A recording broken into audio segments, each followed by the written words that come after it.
Welcome to Brains, Bibles, and Beyond, where we discuss theology and worldview apologetics.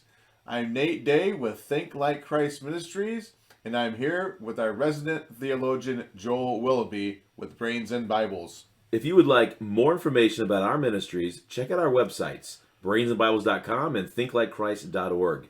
And on whatever platform you are using, please like, share, subscribe, do whatever else you know you should do to help us out. If you have any questions, send them to podcast@thinklikechrist.org. And all you budding theologians out there, go grab your favorite theological coffee receptacle and enjoy this episode.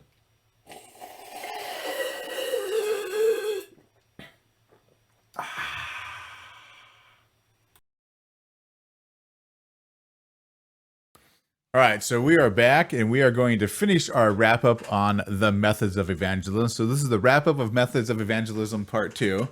And we're just going to continue the conversation that Joel and I was having last time. And just kind of discussing more on methods. So we'll get right back to that cliffhanger that you left us with. And then just some unique things with the methods. A little something that was mentioned in the in one of the interviews. And we'll touch on that and have a little bit of a promise of a future episode there. And then, of course, why aren't people doing this? Yes. And that's the rubber meets the road there. So our intent with this whole discussion is to just kind of give you some more tools in your tool belt for your own personal evangelism. Maybe give you a little motivation for it, help you understand the reasons why, and just take the pressure off. So we kind of wrap up with just some ideas of what you can do personally. This is the tricky part here, though. So we've beat this to death now. Build friendships with people. I think we're getting that point across. We got it. All kinds of other methods. This is the one that was common through all of them, though. Every one of these missionaries, hey, just go meet somebody, become their friend, tell them about Jesus. And that right there is the hard part. How do you transition from, hey, how was the soccer game Saturday to, you know what, where's your soul going when you die? Right. Absolutely. And you transition to that spiritual talk then. So how do we do that in an easy way? Because sometimes it's going to be awkward. Or sometimes it feels awkward to us, or we're scared or whatever. Sure. Or we feel like we're pushing it when it's not really there, but gosh, you feel guilty if you didn't. So right. I had a chance, but I didn't say anything. We've all probably been there where like, oh man, I should have said something, I didn't. Well, how do we then bring that up? Because that's the point of this whole thing. I do remember a couple answers that we got during the interviews, and I think there was actually more, but there's a couple that stick out in my head. I remember Carlos Montoya, and he was talking about, he just go talk to someone and say, well, what do you do on the weekends? A very common, safe, non-threatening question. Yeah, right. Very, very casual. What do you do on the week to someone you work with? Anything. They'll tell you. And you listen intently. You ask questions. Well, guess what's going to happen eventually? They're going to say, what do you do on the weekends, right? And so I guess maybe not, but it's a safe bet. And some people just are so lacking in people skills, they don't actually ask questions back. But generally, someone would return the same question. But they will, usually. And if they don't, I think there's a natural way you can say, oh, well, that's really cool. Maybe sometime I'd like to try that too. What I normally do is, so it's still a natural thing to do. And so just, and so what did Carlos say? He says, well, we go to church. Yeah. And let me tell you why we go to church. We love it. This is why it's foundational. It's so important for us. Of course, I'm paraphrasing. You have to go back and listen to the episode. Yes. But that's the idea. Yeah. And then I think it was, I think Diego with this one. I should have wrote this down. It was kind of semi off the top of my head here. And so he was talking about, looking at talking about the news or politics, something like that, looking at the corruption. And you look around and it's obvious that there's evil, corruption, there's suffering, things like that. And so it's kind of the basic idea of, what is evil? Why is it here? What's the remedy? Kind of idea. Yeah. And just get people talking, and they'll get talking about it. And you can so easily start talking about Christ with those sort of things too, as everything was good and perfect. And then it was mankind that sinned, and he gave that plan of redemption. That's how it's going to get fixed and everything.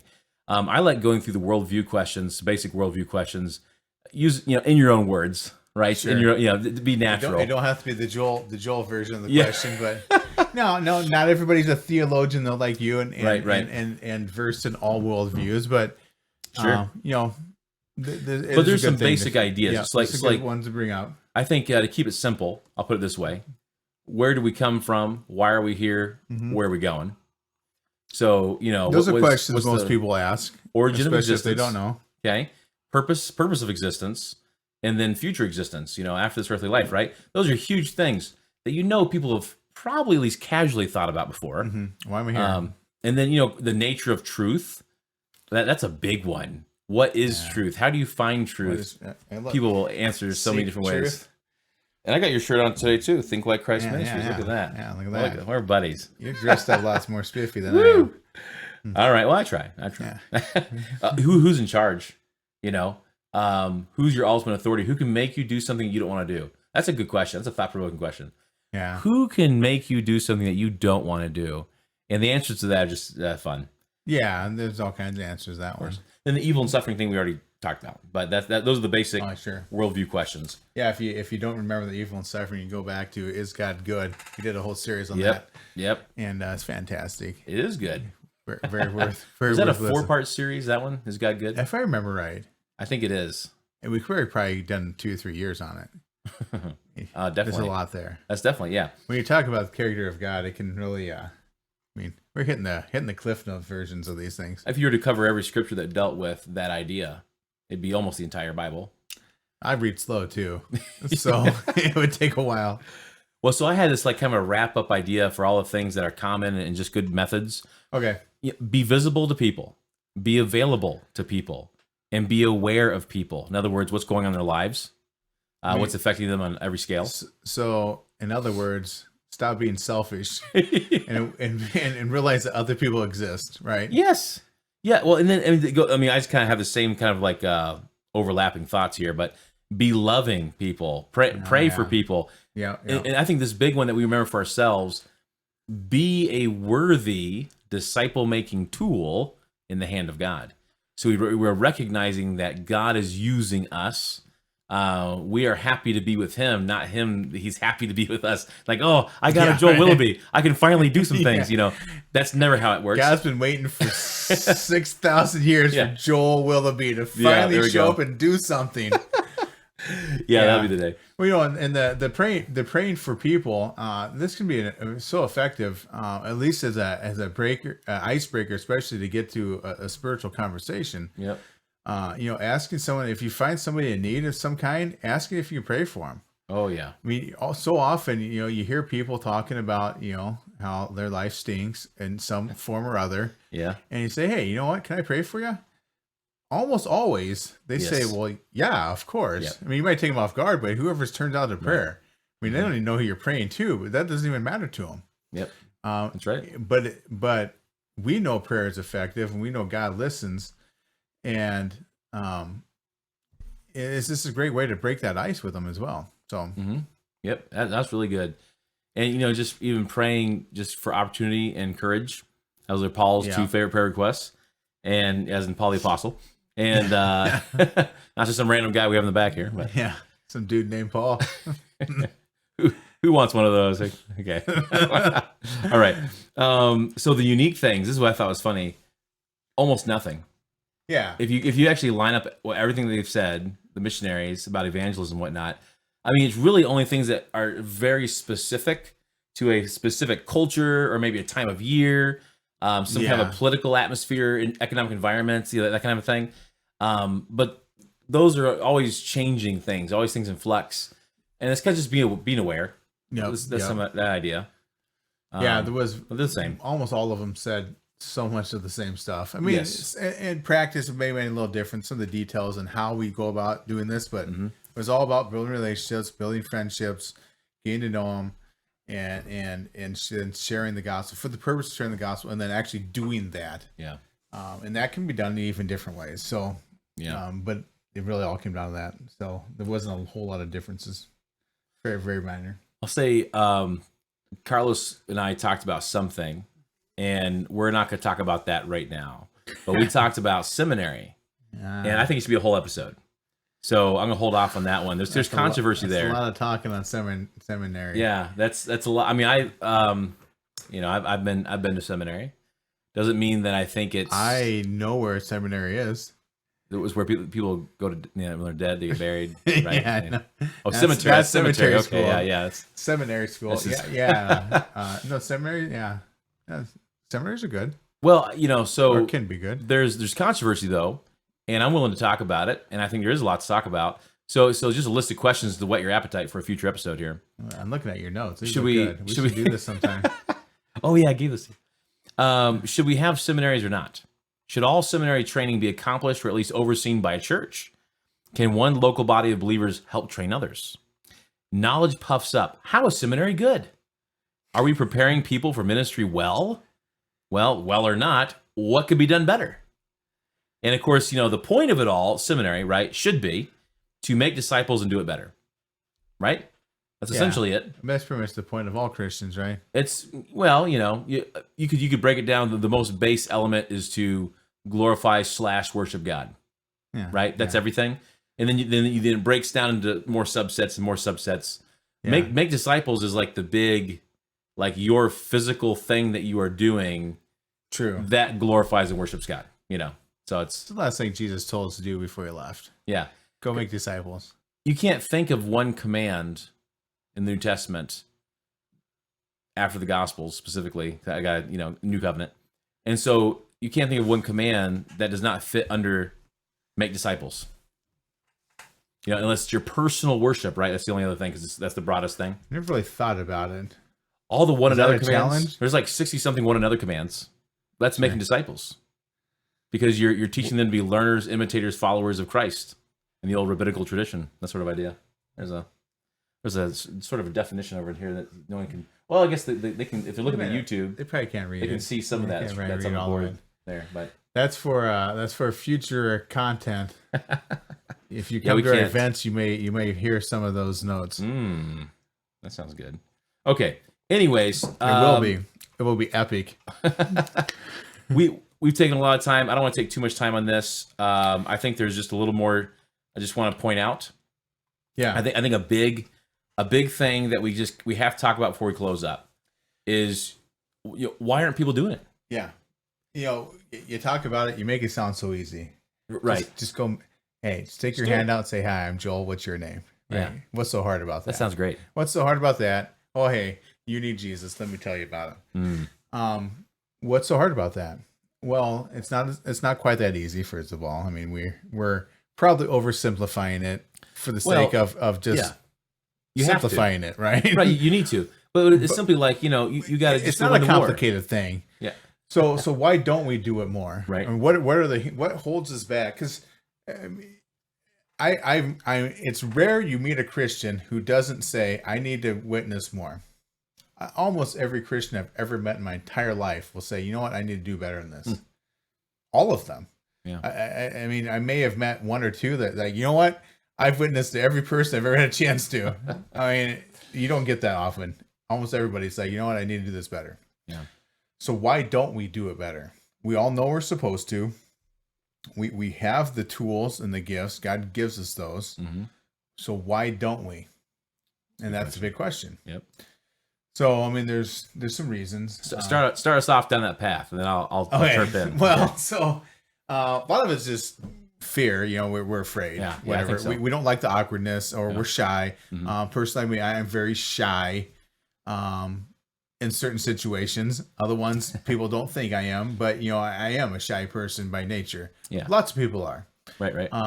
Never in the Bible, and when Jesus was ascending to heaven, he said, "Go make disciples," unless you're shy. I mean, he didn't say that. Right. So there's no excuse. Sometimes we're afraid. We don't like the awkwardness. Thinking of them burning in hell for eternity, that should be awkward too. But it's more awkward for us to tell them about Jesus than the fact that they're going to be punished for eternity. So it doesn't make sense logically, but we still get stuck in these things. Yeah. So why is that? Well, I mean, you did say fear. What are we fearing? We're fearing man instead of God, right? That is essentially what it is. Now, I think a lot of that fear is rational. It's wrong, but it's rational. Like you can rationalize it, is what I'm saying. Oh, sure. Yeah. Right. And so We always can make excuses for ourselves. but And we do. That's the idea of just you're just not being heavenly minded. You're not fearing God more. You're not loving God more. You know, that's what it comes down to. That's kind of convicting. You know, I hear a lot too. I don't have any friends, or you know, I don't know anyone that doesn't go to church. Lack of opportunity, right? You know, that's you know, you always hear that, and which Yeah. you know, I get it. You know, I lived in the country. I was homeschooled. I didn't have any friends. You know, that didn't go to church. I had that growing up too. You know, I get that, but you know what? There were still other people that existed. Believe it or not, you do meet people. Yes. Even if you don't have any friends. You know, gas station, grocery store. Yeah. There's always maybe people you that- played little league baseball. You Yeah. know, there's opportunities to meet people, but what's our priorities? You know, so anyway, so what? Yeah, so what? So what are it what takes- are other reasons? And fear is, I think, to me, fear is the biggest one. We're just afraid. I think so. We're all a bunch of cowards, and me included. I know me included. I mean, I have missed so many opportunities because it might have been awkward, or you know, you justify in some way. Well, I wanted to, but I just don't think it was the right time, and it may or may not have been. You really just didn't want to do it, or you may want to do. You're just afraid to do it. You So know? let's get a little more specific on the fear. Yes. I think because you can have a fear of rejection, Yeah, and that's a thing. Yeah, and we have that's to a thing. remember that they're rejecting Christ, not us. We're just the person that they see, the physical. There is a rejection, but it's not really. If you know scripturally, look at that. It's not really that they're rejecting us. Yeah. They're rejecting God, and so we have to have that perspective. We have to understand, what the Bible says about evangelism. That most people will not believe. Mm-hmm. The minority will. God gives the increase. We don't have control over who gets saved. We plant and we water, but we do it through our gardening, but we don't actually give the increase. And so I think we're putting too much pressure on ourselves to win, in a sense. Yeah, yeah. I had to talk this guy into it. I got to do it. It's up to me. No, it's not up I think to you. we back off a little bit. And so when you expect rejection, you hope for the best but plan for the worst kind of idea.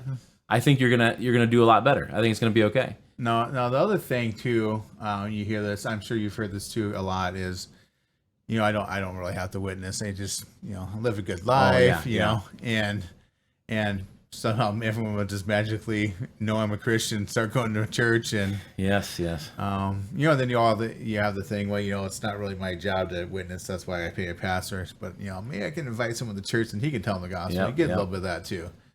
Which that's better than not doing anything, but start somewhere. Yes, I've heard people say we should live our lives in such a way that we do not need to use words to share the gospel.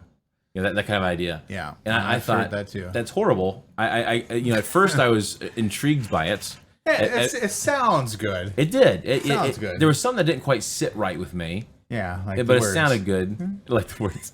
And then all of a sudden, it was like the most obvious thing in the world. I go, wait a minute, God commands us to use words to share the gospel. Yeah, it's a spiritual sounding justification for our sin. Yeah. And we're all guilty of those little things from time to time, but there's so many people that believe it wholeheartedly, though. Right. Like, yeah. I've even had people tell me there's nowhere in the Bible where it teaches us to go witness to people. I don't know what Bible they're reading, though. Like, Yeah, that makes sense. none. It doesn't make sense at all. But they hold to this idea that you just live a good life and people will just see how good we are and they'll come begging us for what it is we have. And yes, that can happen. Right. But then you still have to use words. So I think we have fear of rejection, and I think that's specifically that I don't want to lose this person completely. I think another it's almost the same thing. Push them away. Yeah. The almost same thing is like people say, man, I'm just gonna make it worse. I'm afraid that I'm gonna mess up so bad that it would actually be better for me not to have said anything. Yeah. And so I've had that, I think that's a lot of it is because people have not seen it done. Sadly, that's part of it. Many Christians have not actually seen someone else share the gospel to another. And so then they try to think back to, well, how did I learn about the gospel? And then, for some people, it's a long time ago. Yeah. And they're trying to think through it. And they're like, well, I don't know. I guess I'll just sit in a Sunday school class, or, Yeah. or maybe, well, my mom I was scared and asked my mom a question and she told me, something like that. It could be. So then you're thinking, well, how do I just do that one thing, and they get a little confused. So, like what I do, and I mean, you'll set up conferences and you'll have camps and stuff, and you'll talk about the gospel and whatnot too. But now I'll specifically how to share the gospel, go through a whole deal. And I don't know how many times when I've done one of those conferences, and even just recently I did one. Well, when I say recently, April 14th recording. And so just, recently I was at a church in Ohio and talking about how to share the gospel, and what a great benefit it was. So many people that were saying, I just never had a clue. Never had a clue. Yeah. Now I feel confident. Now I feel like I have tools in my belt. Now I can go do it, And so I think it's a legitimate thing. Yeah. Just a lack of discipleship, lack of preparation. Yeah. I mean, it's sad in that area, and one of the mentors in my life, he always taught that like, we teach our boys to, use power tools and do this work around the house, mow the lawn and all these, manly things, go hunting, fishing, all these traits that we'll teach them, but we don't take them out witnessing with us. Well, a lot of times it's because the father's not going out witnessing, but then when they do, they would leave their sons at home. Yeah. I mean, the most important thing you do is go teach your son to do that. Right. And I don't do that enough. I know that. But the ministry we do, we try to involve our children with as much as we possibly can. Because I want them to learn from us. I want them to see the mistakes that we make and recognize the mistakes, because we're not going to pretend like we didn't make them. Right. Talk about them. Say, hey, you know what? We didn't do this as best as we could. How could we do it better? And hopefully when they're older and they're doing ministry, whatever that is that God calls them to do, they won't make the same mistakes their father did. And hopefully they can improve. And I mean, we need to teach our kids to do ministry and to love God. And what does that mean? And how do we love people? Sometimes it means it might be uncomfortable. And teach our kids that being uncomfortable is okay. But we don't do that because we don't even want to get out of our comfort zone. And then if we did, we don't want our kids to see it, Right. And it's sad because then the next generation grows up and they're in the same boat. Well, how do I do this? We all know we're supposed to share the gospel. Yeah. Maybe the problem is I just don't know how. I'm afraid because I'm not very confident. I don't know what to say. I know the gospel, but how do I share with someone? And so, it's just a lack of training a lot of times. And we just keep kicking the ball down the road and say, well, you know what? Hopefully my kid gets it. Yeah. Maybe he'll have the gift of evangelism because I don't have it, The gift, yes. You hear that so many times too, so it's like, anyway. Yeah, you're right. And you said the fear of being uncomfortable. I think that was the next big fear thing I want to go to, but I was going to say this, fear of missing out. So the idea of the time, energy sacrificed, conveniences sometimes sacrificed, comforts of life sacrificed, to commit to a lifestyle of evangelism. So not just a quick little one-off, but you're actually living this out. People are fearing that they're going to be missing out on this earthly life. It's like the old idea of a bucket list. Man, I got to get this stuff done before I die. Because can you imagine getting to heaven and not having done X, Y, Z on earth, whatever it is? I never made it to Mount Everest. Yeah. You're not going to look at heaven and go, oh, man. So you're supposed to seashells up there? That's what I hear. Yeah, there is. I hear that. I've never been there. That's another topic. I'll have to put that on my bucket list. Yeah. Well, so and that's the thing. Actually, if you could read the whiteboard behind you, there are certain costs to following Jesus. Yes. Some of those are your time's not your own anymore. Well, I can't read your handwriting up there. I don't know what that says. Most people can't. That's hieroglyphics. Yeah. You didn't know I could write in a different language. Something. Yeah. I'm the only one that has to be able to read it. So. Yeah, I call it talent. So it's all right. Yeah. Well, so I think there's freehand. There's more we could probably throw out here with this, but just to kind of wrap it up, the idea, how do you overcome this? You know what? I think it's all about discipleship. Find people that are more mature spiritually than you are, and team up with them. Even if you have to start with a pastor or something, and just say, hey, look, this is where I'm weak. I need to get better. How do you share the gospel? Let's go do it together. And let's be honest with each other. Most of us are weak in this area. Well, yeah. I mean, you're telling me all the time about the people you witness to, but I mean, I'm sure you could do it better still. But there's people like me, like We can imagine, I yeah. am very weak in this area. Yes, And yeah. most people I know are. So, let's be honest, you're not alone. If this isn't your strong suit, Well, you're not alone. And with weak, I want to be cautious with that to make sure we understand what we're saying. Because I'm pretty sure we're in agreement, but I just want to make sure that we understand. Everyone Yeah, understands. sure. Because it's like, was Jesus weak in evangelism? Obviously not. Yeah. He was strong in everything. That was good. Yet, out of his 12 that he picked, he lost one. Yeah. How many people, even with all the miracles he did, with living a perfectly righteous life, there were still many that rejected him. Oh yeah. And so, what standard am I holding myself up it's to? It's not a percentage of who says yes. Right. It's an obedience of doing it. Right. So a lot of us just we don't get it. We don't get any rejections because we don't do it, and that's the problem. Yeah. And we all have our excuses and our reasons, and that needs to change. Right. That's the answer. There needs to be a commitment. So what are some motivating factors then that would help us at least mentally say, you know what, I need to do better in this area because of this. You look at anything that's hard, that you dread, but you know is good for you. So something like exercise. I was gonna say, guys like us, the first things that come to our head is something like diet and exercise. Well, and it's for some of the same reasons. I don't have time. Right. I'm too busy. Exactly. There's more important things to do. Yes. Absolutely. And I'm a little afraid. all the things. It's so uncomfortable, and all the same things. And so, what's some of the biggest things? You gotta have your accountability partner. Yeah, and that's the same idea, the discipleship partner, right? But it's the person that you're gonna say, hey, we're gonna commit to sharing the gospel. You hold me accountable. I'll hold you accountable. We'll pray together.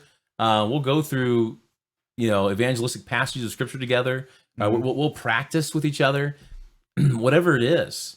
And you think of how silly it may seem in a living room alone with one other person that's a Christian. You're sharing the gospel with them. You think, oh, that feels uncomfortable, but it's going to feel real good when now you know what you're saying, especially in the nervousness of the moment. Sometimes things don't shake out as clearly as you thought earlier, and so that practice does help. Practice helps. But I think don't wait until you think you're so polished. Just get out there. And the gospel's resilient. You got to remember that. The gospel's resilient. Remember, God works even though we're weak, right? Mm-hmm. Like the weaker you are, the more glory God gets. So go out there and give God some glory. Because when someone trusts in Christ, after someone trembles through a gospel message, God gets more glory. Yeah. But the person that's super eloquent, and you might just think it's their physical abilities that did it, It's like the used car salesman. You show up in your polyester suit and your super wide tie, and you got all smooth talking sales jargon. No one really wants that. They want real and authentic. Yeah, they do. Even though you're afraid, you're still going to take the time to share this with me. Yep. What's that? It must be important to you. Yep. So, well, I've told people. I said, I'm sorry it's taking me this long to bring this up. This is super important to me. That's a good phrase to have. Yeah, I've done this before. Yeah, and I've said I'm ashamed that it's taken me this long. But as much as I'm ashamed, I'm even scared to come and talk to you right now, which already takes a lot to say this, Right. But once you start going through it, then once you start, helps. now you got you're good. Finish. And then you just go. I need to tell you about Jesus Christ because I know He's real. I know He saves lives. And you need Him, and I want to talk to you about that. Yeah. And usually, because I've done this authentically, and I've always had it's usually actually been an emotional response. Hearts get tender, sure, things like that. Yeah, because they see it's real. It has to be real. We've said that over and over again. But the big thing, people know if you're faking. If you go through our whole podcast and go through our ministry materials and things, this is kind of what I've come up. So this is just Nate is not representing this necessarily, unless at the end of it he says I agree. But this is really my thing. But as a brains and Bibles deal, so we must have a Christ/gospel centered biblical worldview. So I'm going to use terms here that we haven't used in this series, but you have to go through all the material. We must have a Christ/gospel centered biblical worldview, equipped with apologetics and polemics. I know we didn't talk about that. To maximize making disciples, which strengthens local churches, which ultimately glorifies and worships God. It's one big long sentence with lots of stuff there. I'm sure that was good if I knew what those words meant. Yeah, well, so you have to stay tuned for more episodes. Or you could take the thing like Christ method, and Jesus said, "Go out and make disciples," and just go do it, man. He sure done did. Just go do it, man. Just have a little courage, make a goal. A lot of times, we're goal oriented. Make a goal. This year, I'm going to tell one person about Jesus. Yeah, make it a goal. Hey, you get it done. You can always change the goal to 2. But make a goal and go meet a new friend if you can. If you have none, go make one and tell them about Jesus. You might even find out they're already saved. It makes it even more fun. Don't ever make results your goal. Don't ever do that.